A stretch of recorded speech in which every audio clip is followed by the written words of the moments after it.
ಇವತ್ತಿನ ಈ ಒಂದು ಕಾರ್ಯಕ್ರಮ ಬಹುಶಃ ಸನ್ಮಾನದ ಕಾರ್ಯಕ್ರಮ. ಇದು ಸಾಂಕೇತಿಕವಾಗಿ ನಡೀತಾ ಇರತಕ್ಕಂಥ ಕಾರ್ಯಕ್ರಮ. ಇವತ್ತಿನ ಈ ಒಂದು ಮೈತ್ರಿಯ ಒಂದು ಹೊಂದಾಣಿಕೆ ಬಹುಶಃ ನಮ್ಮೆಲ್ಲರ ನಿರೀಕ್ಷೆ ಇದ್ದಂಥದ್ದು, ಬಹುಶಃ ನಿಮ್ಮ ನಿರೀಕ್ಷೆಗಳು ಇದ್ದಂಥದ್ದು. 26-27 ಸ್ಥಾನಗಳಲ್ಲಿ ನಾವು ಗೆಲ್ತೀವಿ ಅಂತಕ್ಕಂಥ ಒಂದು ವಿಶ್ವಾಸ ಇಟ್ಕೊಂಡಿದ್ವಿ. ಇವತ್ತು ಎರಡೂ ಪಕ್ಷಗಳ ವತಿಯಿಂದ 19 ಲೋಕಸಭೆಗೆ ಕರ್ನಾಟಕ ನಾಡಿನ ಜನತೆ ಆಶೀರ್ವಾದವನ್ನೇನು ಮಾಡಿದ್ದಾರೆ. ಪ್ರಥಮವಾಗಿ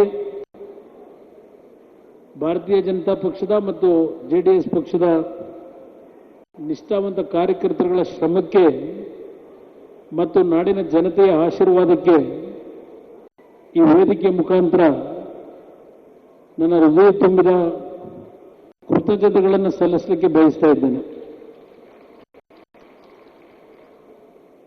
ನಮ್ಮ ಪಕ್ಷದ ಕಚೇರಿಯಲ್ಲಿ, ಜೆಡಿಎಸ್ ಪಕ್ಷದ ಕಚೇರಿಯಲ್ಲಿ ಇತ್ತೀಚೆಗೆ ಒಂದು ಕಾರ್ಯಕ್ರಮ ಮಾಡಿದ್ರು. ಅಲ್ಲೊಂದು ಒಂದು ಸನ್ಮಾನ ಮಾಡಬೇಕು ಅಂತ ಹೇಳಿ ಪ್ರಥಮವಾಗಿ ನೂತನ ಸಚಿವರಾಗಿ ಬಂದಂಥ ಸಂದರ್ಭದಲ್ಲಿ ನಾಡಿಗೆ ನಮ್ಮ ಕಾರ್ಯಕರ್ತರು ಅತ್ಯಂತ ಉತ್ಸಾಹದಲ್ಲಿ ಅಭಿನಂದನೆಯನ್ನೇ ನೀಡಿದರು. ಆ ಕಾರ್ಯಕ್ರಮದಲ್ಲಿ ನನ್ನ ಹೃದಯದಲ್ಲಿದ್ದಂಥ ಭಾವನೆಗಳನ್ನೇನು ವ್ಯಕ್ತಪಡಿಸಿದ್ದೆ ಪುನಃ ಇನ್ನೊಂದು ಬಾರಿ ನಿಮ್ಮೆಲ್ಲರ ಮುಂದೆ ಇಡಬೇಕು ಅನ್ನೋದು ನನ್ನ ಹೃದಯದಲ್ಲಿರ್ತಕ್ಕಂಥ ಇಚ್ಛೆ. ಬಹುಶಃ ಇಲ್ಲಿ ಹಿಂದೆ ನಡೆದಂಥ ಕೆಲವು ಘಟನೆಗಳನ್ನು ಸ್ಮರಿಸಿಕೊಳ್ಳೋದಾದರೆ, ಇವತ್ತೇನಾದರೂ ಕುಮಾರಸ್ವಾಮಿ ಅಂತವನು ಇವತ್ತು ನಾಡಿನಲ್ಲಿ ಪರಿಚಯ ಆಗಿದ್ರೆ ಅದಕ್ಕೆ ಮೂಲ ಕಾರಣ 2006ರಲ್ಲಿ ಯಡಿಯೂರಪ್ಪನವರ ಜೊತೆಗೂಡಿ ಜಗದೀಶ್ ಶೆಟ್ಟರು ಇದ್ದಾರೆ ಇಲ್ಲಿ. ಅವತ್ತು ಬಿಜೆಪಿಯ ಮತ್ತು ಜೆಡಿಎಸ್ನ ಸರ್ಕಾರವನ್ನ ಏನು ರಚನೆ ಮಾಡೋದು. ನನಗಿಂತ ಹಿರಿಯರಿದ್ರು. ಸನ್ಮಾನ್ಯ ಯಡಿಯೂರಪ್ಪನವರು ನನಗೆ ಮುಕ್ತವಾದಂಥ ಅವಕಾಶಗಳನ್ನು ಕೊಟ್ಟು ಎರಡು ಪಕ್ಷಗಳ ಜೊತೆಗೂಡಿ ಒಂದು ಅತ್ಯುತ್ತಮವಾದಂಥ ಸರ್ಕಾರವನ್ನು ನಡೆದಂಥದ್ದೇನಿದೆ.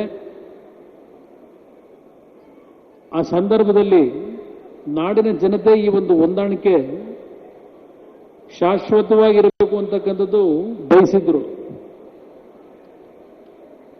ಆ ಒಂದು ಜನತೆಯ ಒಂದು ಭಾವನೆಗಳನ್ನು ನಾನು ಮುಂದುವರಿಸಬೇಕು ಅನ್ನೋದು ನನ್ನ ಸ್ವಂತ ಇಚ್ಛೆ ಇದ್ದಂಥದ್ದು. ಅಂತ ಒಂದು ಸಂದರ್ಭದಲ್ಲಿ ನಾನು ಅಧಿಕಾರ ಕೊಡಬೇಕಾದರೆ ನನ್ನಿಂದಾದಂಥ ತಪ್ಪಲ್ಲ ಅದು. ಕೆಲವರು ಕುತಂತ್ರಗಳನ್ನ ನಡೆಸಿ ಅವತ್ತಿನ ಒಂದು ಅಧಿಕಾರ ಮುಂದುವರಿಯತಕ್ಕಂಥದ್ದಕ್ಕೆ ಕೆಲವು ಸಮಸ್ಯೆಗಳನ್ನೇ ಒಡ್ಡಿದ್ರು. ಅದರಿಂದ ಇವತ್ತು ಈ ರಾಜ್ಯದಲ್ಲಿ ಕಾಂಗ್ರೆಸ್ ಪಕ್ಷ ಉಳಿದಿದೆ. ಬಹುಶಃ ಅವತ್ತು ನಮ್ಮ ಎರಡೂ ಪಕ್ಷಗಳ ಹೊಂದಾಣಿಕೆ ಮುಂದುವರೆದಿದ್ರೆ ಕರ್ನಾಟಕದಲ್ಲಿ ಇಷ್ಟೊತ್ತಿಗೆ ಕಾಂಗ್ರೆಸ್ ಪಕ್ಷ ಸಂಪೂರ್ಣವಾಗಿ ನೆಲಗತ್ತಾ ಇತ್ತು ಅನ್ನೋದು ನನ್ನ ಅಭಿಪ್ರಾಯ. ನಾನು ಇವತ್ತು ಸಾರ್ವಜನಿಕವಾಗಿ ಹೇಳ್ತೇನೆ, ಎಲ್ಲೇ ಹೋದ್ರು ನನಗೂ ಮತ್ತು ಬಿಜೆಪಿಯ ಶಾಸಕ ಮಿತ್ರರಿರ್ಬೋದು, ಬಿಜೆಪಿಯ ಕಾರ್ಯಕರ್ತರಿರ್ಬೋದು, 100ಕ್ಕೆ 99 ಭಾಗ ಅತ್ಯಂತ ವಿಶ್ವಾಸದಲ್ಲಿ ನಾವಿದ್ದೇವೆ ಅಂತಕ್ಕಂಥದ್ದನ್ನು ನಾನು ಎಲ್ಲ ಸಭೆಯಲ್ಲಿ ಹೇಳ್ತೇನೆ. 2018 ಸಭೆ ನಾನು ಮುಖ್ಯಮಂತ್ರಿ ಆಗಿದ್ದ ದಿನವನ್ನು ನೆನೆಸ್ಕೊಂಡೆ. ಮೊನ್ನೆ ದಿನ ಒಂದೇ ತಿಂಗಳಿಗೆ ನಾನು ನಮ್ಮ ಕಚೇರಿಯಲ್ಲಿ ಒಂದು ಸನ್ಮಾನ ಮಾಡಿದ್ರು. ಆ ಸನ್ಮಾನ ಸಭೆಯಲ್ಲಿ ಅವತ್ತು ರಾಜ್ಯದ ಮುಖ್ಯಮಂತ್ರಿಯಾಗಿ ಕಣ್ಣಲ್ಲಿ ನೀರಾಗ್ತಕ್ಕಂಥ ಒಂದು ದೃಶ್ಯ ಬಹುಶಃ ತಾವುಗಳು ಇವತ್ತು ನೆನಪಿಸ್ಕೊತೀರಿ ಅಂತಕ್ಕಂಥ ನನ್ನ ಅಭಿಪ್ರಾಯ. ಅವತ್ತು ನನಗೆ ನಡೆದಂತಹ ಘಟನೆಗಳೇನಿದೆ ಅವೆಲ್ಲ ಕೆಟ್ಟ ಘಟನೆಗಳು, ಕನಸುಗಳು ಅಂತಕ್ಕಂಥದ್ದು ನನ್ನ ಅಭಿಪ್ರಾಯ. ಒಳ್ಳೆಯ ಕೆಲಸವನ್ನ ಮಾಡ್ಲಿಕ್ಕೆ ಹೋದರೂ ಮಾಡ್ಲಿಕ್ಕೆ ಆಗಲಿಲ್ಲ. ಅದೇ ನಾನು ಮತ್ತು ಯಡಿಯೂರಪ್ಪನವರ ಜೊತೆಗೂಡಿ ಕೆಲಸ ಮಾಡಿದಾಗ ರಾಜ್ಯದಲ್ಲಿ ಯಾವ ರೀತಿಯ ಒಂದು ಆಡಳಿತ ನಡೀತಾ ಇತ್ತು ನಿಮ್ಮೆಲ್ಲ ಕಣ್ಣು ಮುಂದೆ ಇವತ್ತು ಇದೆ ಅಂತಕ್ಕಂಥದ್ದು ನನ್ನ ಅಭಿಪ್ರಾಯ. ಎರಡೂ ಪಕ್ಷಗಳ ಹೊಂದಾಣಿಕೆ ಏನಿದೆ ಇದು ನ್ಯಾಚುರಲ್ ಅಲಯನ್ಸ್ ಅಂತಕ್ಕಂಥದ್ದನ್ನ ಎಲ್ಲರೂ ಚರ್ಚೆ ಮಾಡ್ತಾರೆ.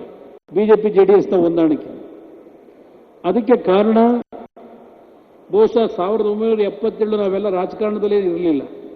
75ರ ಎಮರ್ಜೆನ್ಸಿಯ ಸಂದರ್ಭದಲ್ಲಿ ಎಲ್ಲ ಪಕ್ಷಗಳು ಜೊತೆಗೂಡಿ ಭಾರತೀಯ ಜನಸಂಘ ಇರಬಹುದು, ಜನತಾ ಪಕ್ಷ ಇರ್ಬೋದು, ಆ ಸಂದರ್ಭದಲ್ಲಿ ಕಾಂಗ್ರೆಸ್ ಎಲ್ಲ ಪಕ್ಷಗಳು ಸೇರಿ ಒಂದು ಸರ್ಕಾರವನ್ನು ರಚನೆ ಮಾಡಿದ್ದೇನಿದೆ, ಅಲ್ಲಿಂದಲೂ ಈ ಎರಡು ಪಕ್ಷಗಳ ಸಂಬಂಧ ಇದೆ. ಇಲ್ಲಿ ಬೇರೆ ಬೇರೆ ನಾವು ಆದಂಥ ಸನ್ನಿವೇಶಗಳು ಬಂದರೂ ನಮ್ಮಲ್ಲಿ ಯಾವುದೇ ರೀತಿಯ ಹೊಂದಾಣಿಕೆಯಲ್ಲಿ ಸಮಸ್ಯೆಗಳಿಲ್ಲ.